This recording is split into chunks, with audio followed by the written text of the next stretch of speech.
மதிப்புக்குரிய செங்கோட்டையன் அண்ணனை பொறுத்த மட்டும் மிகப்பெரிய தலைவர், மாற்று கருத்து.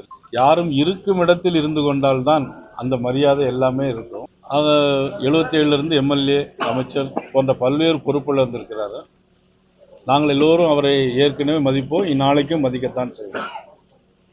அமைச்சர் ரகுபதி அவர்கள் சொன்ன கருத்து எந்த விதத்தில் நியாயமாக இருக்கும், எந்த விதத்தில் பொருத்தமாக இருக்கும் நீங்கள் சிந்திச்சு பார்க்கணும்.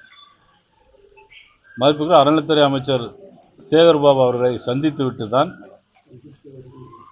அண்ணன் செங்கோட்டையன் அவர்கள் தவாக்கவில் போய் சேர்ந்திருக்கார். அப்போ யார் அனுப்பிவிட்டாங்க? முதலமைச்சர் சொல்லி மதிப்புக்குரிய சேகர்பாபு அவர்கள் பார்த்து அவர்கள் தாவேக்காவில் போய் சந்திச்சிருக்காங்க. அப்போ அதில் சொல்றது, அமைச்சர் சொல்வது எந்த வகையில் பொருத்தமாக இருக்குன்னு நீங்களே கொஞ்சம் சிந்திச்சு பார்த்துங்க. சேகர்பாபு சந்திக்கவே இல்லை, போட்டோ எதுவும் ஆதாரம் இருக்கான்னு கேட்கிறாரு. இப்போ நீங்கள் சொல்றதை வச்சு தான் நானே சொல்றேன். நீங்க சொல்றதுக்கு என்ன ஆதாரம் இருக்குன்னு எங்களுக்கு தெரியல. அதனால ஏதோ சொல்லக்கூடிய விதத்தில் நான் சொல்றேன்.